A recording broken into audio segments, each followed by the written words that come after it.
intro, the new premiere of Season 3 of Star Wars Rebels is out. Thrawn's back, we have a new Ezra, we have a new Ghost crew, the Phantom's destroyed. I was really surprised by that scene. And we still don't know Maul, and Kanan is blind. Well, we do know that from the Season 2 finale. I think my favorite scene there is, I don't know, or the part where Ezra presents his new powers. That tower spin where he takes the stormtroopers and when he literally takes over ATST Walker pilot.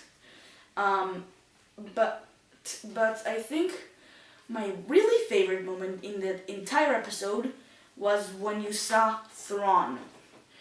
I don't know much about Thrawn. I mean, I haven't read the novels about him, but from what I've heard of him, he's pretty amazing. I mean, he was really calculative, a genius. He foresaw the rebels' plan that they wanted to steal the Y-Wings. That was just amazing. And Ezra's promoted, which is nice to see. I mean, we really see how Ezra's changed ever since Season 2. And not just his appearance. I mean, how he's acting. He really is enraged by everything. He's just everything me. Like the part when he was telling them we should go in, like, this mission was my responsibility. I am telling you what to do, and that's my job to do it. Like, everything, it's me. Just always me.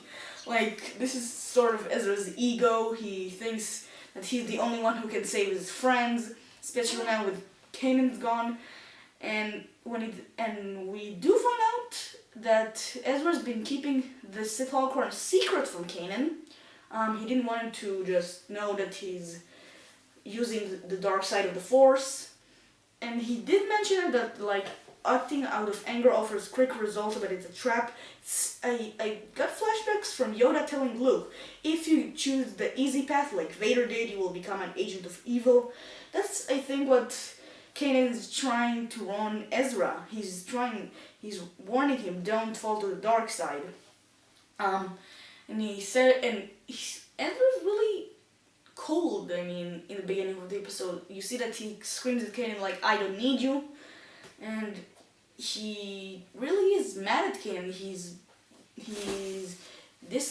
become disconnected from the rebellion, and to be honest, that's really disappointing in the episode. But you do see that he's back with the Ghost, and if it was a thing that the most surprised me in the episode was the Phantom being destroyed.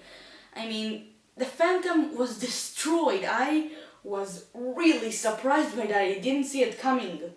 I don't think any of you did really. But wow, the Phantom's gone. Like, what? Wow. And now I want to talk a bit about Thrawn. As I said, the scene with him is my favorite scene, where you see the Imperials talk together. Governor Price, Grand Admiral Thrawn, Grand Moff Tarkin, Admiral Constantine and Agent Kallus, all of them talking together about the rebels. Like, you see that Admiral Constantine underestimates the rebels, and that he thinks that Governor Price is overreacting. She's like, he doesn't think that the rebels are that organized. And when Thrawn enters, I was just like so happy when you finally see his awesome blue skin and glowing red eyes and his amazing appearance. And we do find out his promotion to Grand Admiral is very recent. He says the Emperor promoted me after the Battle of, what was that? I don't remember, but it's really interesting to know that his promotion was very recent. That's what this mission is, his first act as a Grand Admiral of the Empire. And that's amazing. The first canon Grand Admiral Chiss, like in the Disney canon. And I think, and when when Governor Price said that Thrawn has bigger plans than to just capture one rebel cell, I think I get his point.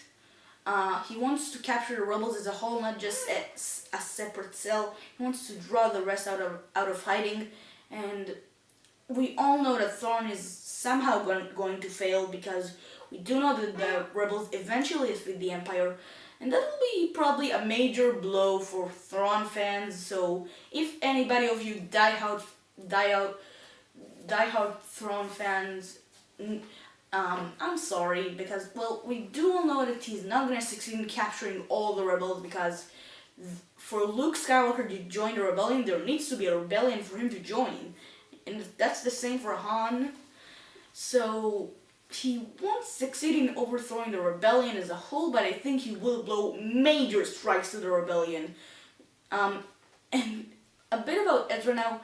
We did see that he almost got his friends killed just because of his ego. He let his emotions get the better of him, I think.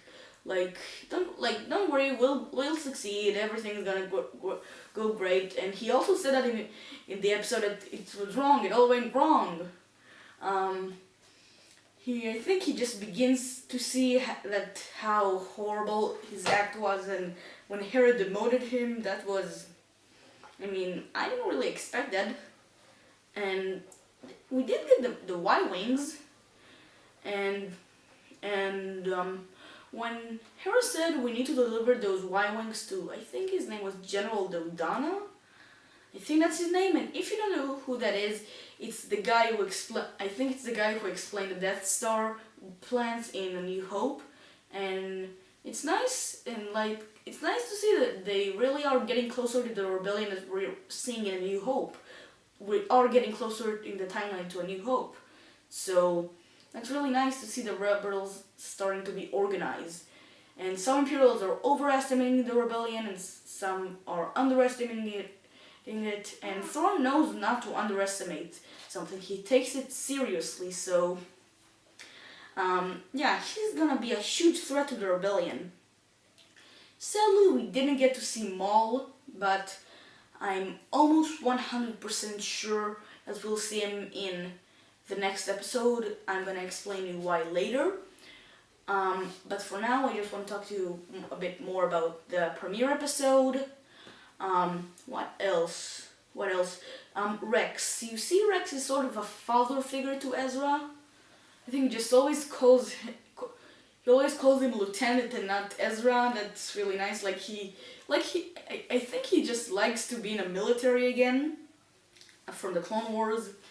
We saw in the trailer him fighting Battle Droid. It's like I think he's gonna be really happy to shoot down those droids.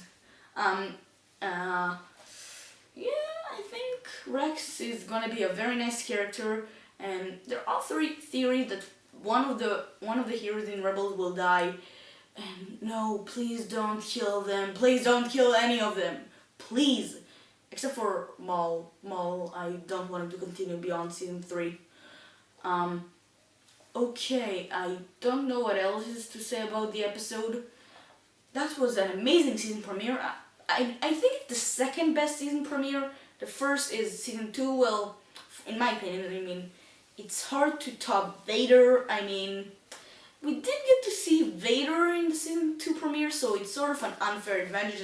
It's really difficult to beat Vader as a Vader season premiere, so sorry Thrawn, you are awesome, but in my opinion, Vader is better, okay? What else?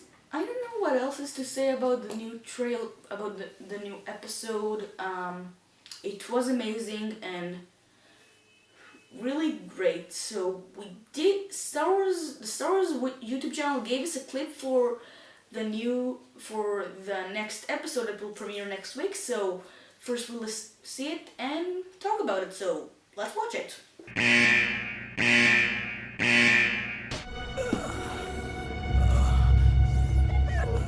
Hang on, alright, we'll get you help. What happened to you? Red Blade, after you. made me tell. The ghost is in danger. Another Inquisitor? We've got to warn Hera. Okay, so that was the clip. The really main thing that they were trying to bring here was the X-Wing, the A-Wing pilot, I don't know, some sort of pilot, I think he's from Phoenix Squadron. He says a red blade. When Ezra said a new Inquisitor, I immediately thought, no, don't bring another Inquisitor! And then I started thinking, who is another red blade that we know is definitely going to be in this season and is, I think, confirmed to be in the next episode? Maul. The former Sith Lord Maul. And no, I'm not saying Darth Maul because he is no longer Sith. I think in the three reasons I think Maul is going to be in the next episode. One, it's confirmed, so I don't really have to explain the other reasons, but I will. I just explained the first reason and the second one. The third is the next episode is called Holocrons of Fate, I think. And you do see Maul with the Sith holocron and Ezra with the Jedi holocron. I think it's the holocron from the Obi-Wan holocron, I think. So it's pretty much gonna be that. I thought it was really gonna be the season finale, and when the big explosion in the end of the trailer was, after that I thought that, remember in the trailer when Kanan said, the secret in that thing almost destroyed you. I think he means that. Because maybe it's gonna be in the end of the episode, the beginning of the next episode, so I'm pretty much not sure that the story with the Sith holocron is over. I do want to see how Ezra's gonna deal with Maul. There was another second or third trailer that we got for Rebels. In the very end of it, you see Ezra about to strike down Maul, and in the end, he's just shaking because he really wanted to do. It was basically like when he was against the Seventh Sister. He wanted to kill the Inquisitors, but he couldn't bring himself to do it. So that doesn't mean. I don't think it means that Ezra is fully corrupted in the dark side. I really don't think it'll fall. I really hope he does not. Oh, I forgot about something in the first, about the first episode.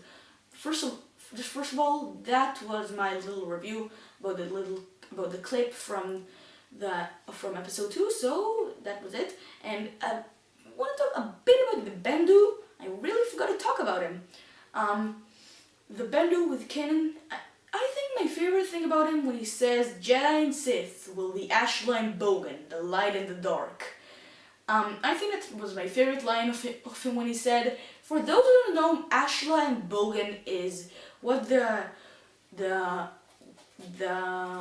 used to, in the ancient Star Wars, that was the former name for the light side and the dark side, Ashla for the light and Bogan for the dark. So I think that's really cool, so they just, in that very single line, they canonized Ashla and Bogan, so that was really nice to see. And he guides Kanan to see it, so he could see again. So Kanan is not going to physically see, but I think he's gonna feel the force around him, and which will let him see maybe in a better way than he has before. So that was my review of the first episode and second episode clip.